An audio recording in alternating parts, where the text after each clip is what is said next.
Rejected, forgotten, sold for scraps.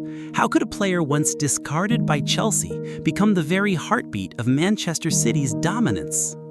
In football, stories of redemption are rare, but few are as dramatic as Kevin De Bruyne's. Today he is hailed as the Premier League's ultimate playmaker, a maestro whose passing vision has redefined the modern game. Yet rewind to 2014, and De Bruyne was nothing more than a Chelsea reject, a young midfielder written off by Jose Mourinho, deemed unfit for the demands of England's top league. Fast forward a few years, and the narrative flipped entirely. With over 100 Premier League assists, multiple Player of the Season awards, and as the creative engine behind Pep Guardiola's Manchester City dynasty, De Bruyne has etched his name among legends like Scholes, Lampard, and Gerrard. His passes have not only created goals, but built an empire of dominance. But how does one go from an unwanted misfit at Stamford Bridge to becoming the orchestrator of one of the greatest teams in English football history? How did rejection fuel resilience? And how did pain shape genius? This is not merely the story of trophies and statistics. It is the untold journey of a man who turned humiliation into inspiration and setbacks into symphonies on the pitch.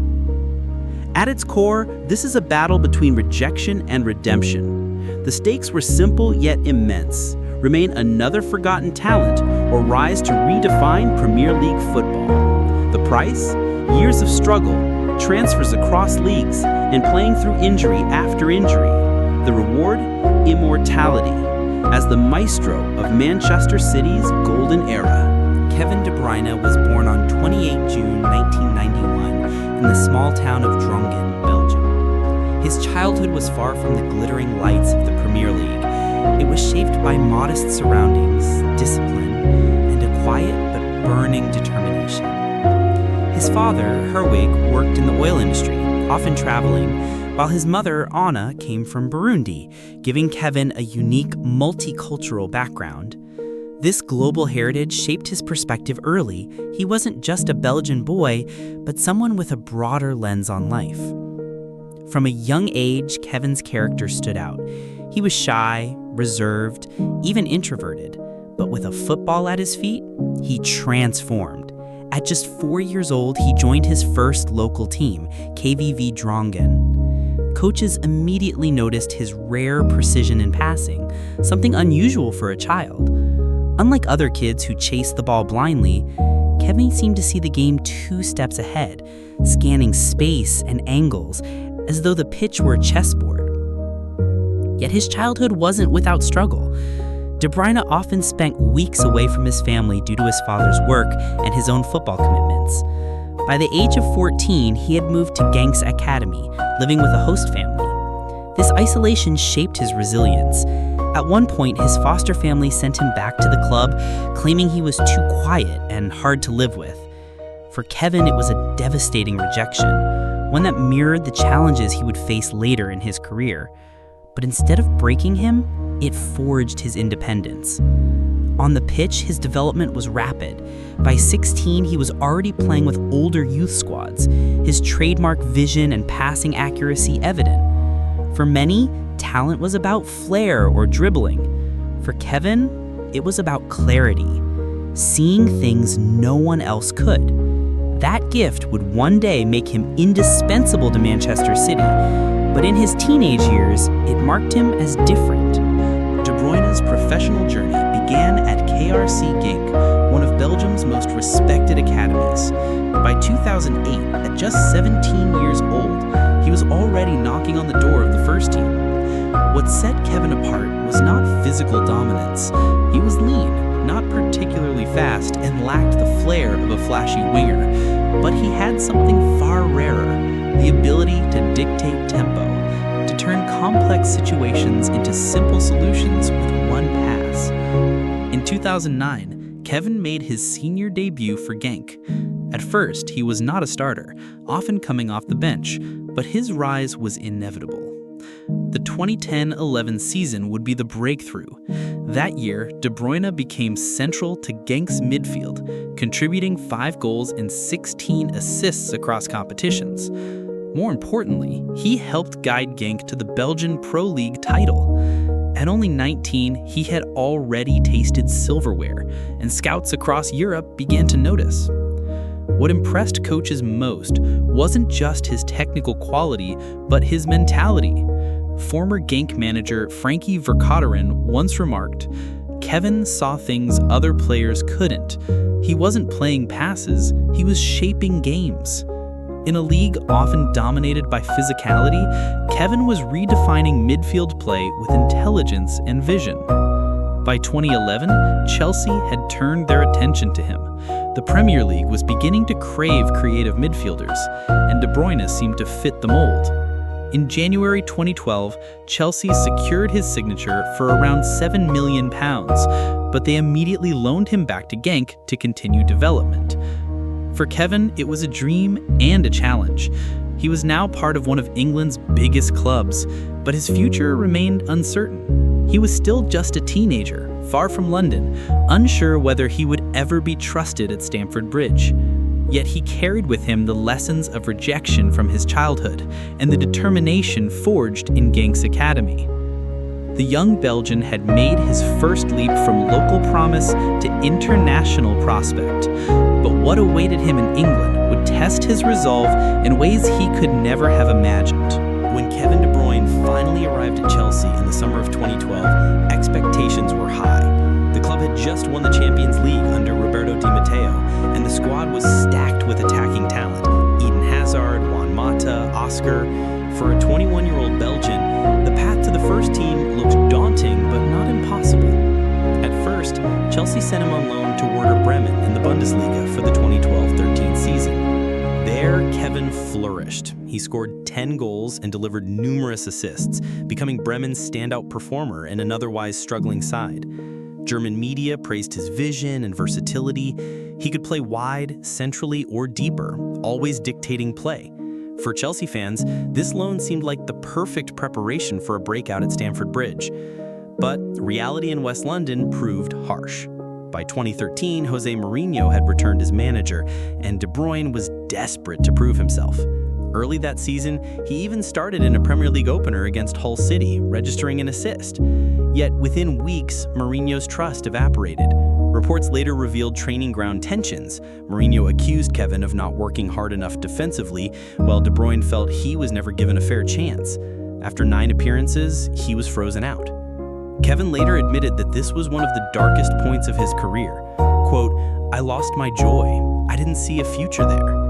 By January 2014, Chelsea sold him to VfL Wolfsburg for around £18 million, a decision many labeled a routine squad trimming. Few predicted what would come next. In Germany, liberated from Chelsea's shadow, De Bruyne exploded. At Wolfsburg, he became the centerpiece of Dieter Hecking's attacking system. The 2014-15 season was his masterpiece. 16 goals and 27 assists across all competitions, breaking the Bundesliga assist record. He orchestrated Wolfsburg's run to a DFB Pokal triumph, famously dismantling Borussia Dortmund in the final. That season, he was crowned Germany's Footballer of the Year. The transformation was staggering. The Chelsea Outcast had become one of Europe's most sought-after playmakers. Manchester City, under the new project led by Sheikh Mansour and incoming plans for Pep Guardiola, saw De Bruyne not as a luxury, but as a necessity. In the summer of 2015, City paid a then-club record £55 million to bring him back to England. Critics questioned the price tag. Why spend so much on a player Chelsea had discarded? But for Kevin, this was the moment. The rejection that once threatened to define him had now become his greatest weapon. He was no longer just a talented midfielder. He was a proven leader, a creator capable of bending games to his will. This was the true breakthrough. From exile at Chelsea to superstardom in Germany, and now the stage was set for his defining chapter in the Premier League. When Kevin De Bruyne arrived at Manchester City in 2015, the Premier League was skeptical. Many pundits saw him as another expensive gamble, a player who had failed at Chelsea and was now returning for a fee of £55 million, a British record for the club at the time. But what followed over the next decade would not just silence doubts, it would redefine what a midfielder could be. In his first season under Manuel Pellegrini, De Bruyne hit the ground running, contributing 16 goals and 15 assists across competitions. He quickly became City's creative heartbeat, but it was the arrival of Pep Guardiola in 2016 that truly unlocked his genius. Guardiola reshaped City into a possession-dominant, high-pressing juggernaut, and Kevin De Bruyne was the brain that made it all possible. From 2017 onward, City entered an era of dominance. In the 2017-18 season, they became the first Premier League team to reach 100 points, smashing records for goals, wins, and margin of victory. De Bruyne was at the center of it all, registering 16 assists and controlling games with his trademark passing. His ability to deliver crosses with either foot, often whipped at impossible angles, became legendary. Pep once said, "Kevin is the most complete midfielder I have ever seen." But perhaps the most defining trait of De Bruyne's peak was his consistency in the biggest moments. Against top opponents, he thrived. Whether it was scoring a thunderous strike against Paris Saint-Germain in the Champions League or dictating the pace in a Manchester derby, De Bruyne made the extraordinary seem routine. The 2019-2020 season was a personal zenith. Despite City finishing second to Liverpool, De Bruyne equaled Thierry Henry's long-standing Premier League record of 20 assists in a single season, adding 13 goals of his own. For his brilliance, he was awarded the PFA Players Player of the Year, voted by his peers, a recognition of the respect he commanded across English football. And yet, his story wasn't just about statistics. It was about artistry. Kevin's vision turned matches into orchestras, diagonal switches that split defenses, delicate through balls threading needles, and powerful strikes from outside the box. He wasn't just assisting, he was sculpting footballing masterpieces. By the early 2020s, City had become a dynasty. Multiple Premier League titles, League Cups, FA Cups, and the elusive dream of European glory. De Bruyne was instrumental in City's march to the 2021 Champions League final, though heartbreak awaited in Porto as Chelsea, ironically, denied him again.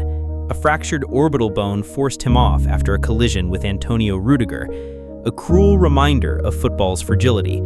Still, redemption came. In 2023, City finally conquered Europe, completing a historic treble: Premier League, FA Cup, and Champions League. De Bruyne, despite battling recurring hamstring injuries, produced decisive performances, including a stunning assist in the final against Inter Milan. He had cemented his place not just as City's Maestro, but as one of the finest midfielders in football history.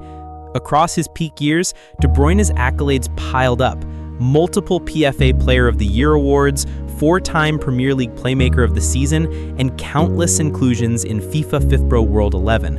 But perhaps the truest testament to his greatness was the reverence of his peers. Virgil van Dijk called him a nightmare to defend against. Gary Neville described him as the best passer the Premier League has ever seen. And yet behind the brilliance, there was always fragility. Injuries became a recurring subplot: knees, ankles, hamstrings. Each time, doubts surfaced. Could City survive without him? Could he recover the same sharpness? Time and time again, he answered with resilience, returning to dominate matches as though nothing had changed. At his peak, Kevin De Bruyne was more than a footballer. He was Manchester City's compass, the player who turned Guardiola's philosophy into execution on the pitch. Without him, City were excellent. With him, they were unstoppable. This was the summit of his career. Not only a personal renaissance from Chelsea's reject, but the architect of one of the greatest dynasties English football has ever seen. For all of Kevin De Bruyne's brilliance, his story was never free of fragility. If his career symbolized resilience and reinvention, it was also marked by the shadow of injury, a constant reminder that genius often comes at a cost. The warning signs appeared early. Even at Wolfsburg, Kevin endured niggling knee problems. But at Manchester City, as the demands of Pep Guardiola's relentless football intensified, the toll on his body became more severe. In 2016, a ligament injury sidelined him during a crucial stretch of the season. In 2018, knee damage forced him to miss months, disrupting City's campaign. Still, Kevin always returned stronger. But his biggest heartbreak came on the grandest stage. In the 2021 Champions League final against Chelsea, the narrative of rejection resurfaced cruelly. A collision with Antonio Rudiger left him with a fractured orbital bone and nose. He walked off in tears, his dream of lifting Europe's greatest prize shattered.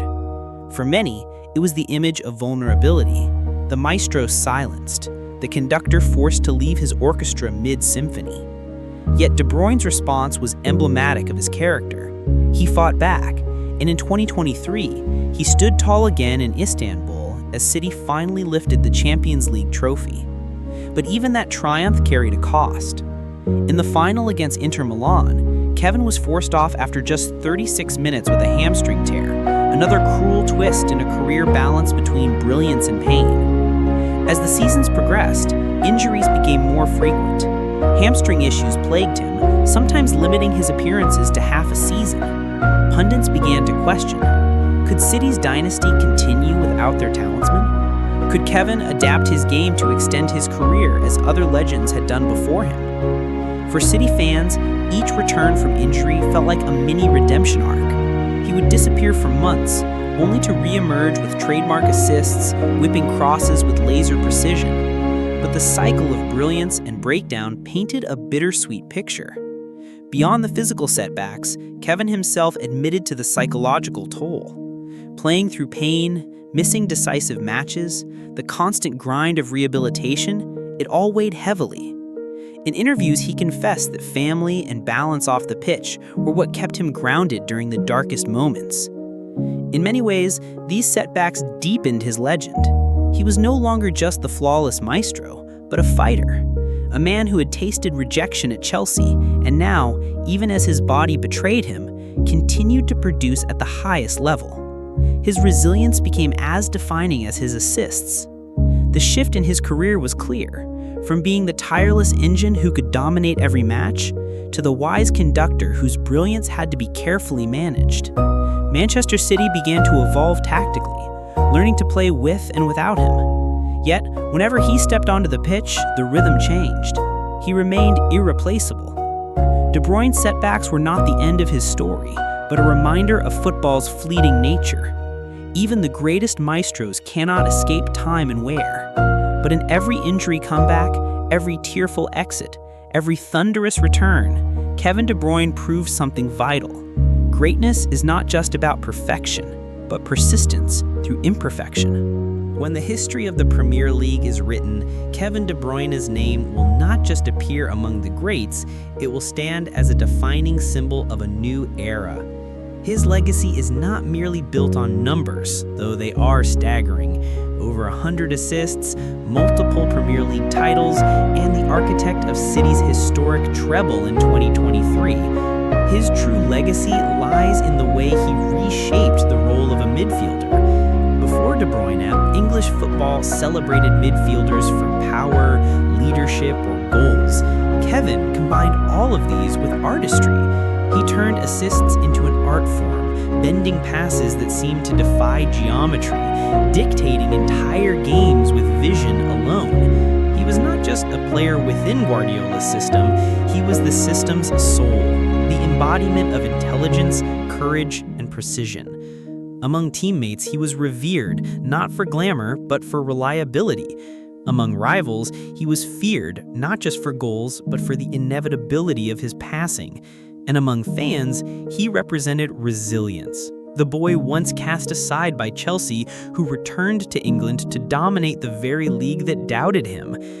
De Bruyne's story is one of redemption and reinvention. From Chelsea's Outcast to City's Maestro, he became proof that rejection can forge greatness, and that the purest talent, when matched with resilience, can change the game forever.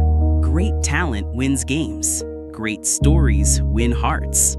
Kevin De Bruyne's journey from Chelsea's forgotten man to Manchester City's maestro is not just a tale of footballing brilliance.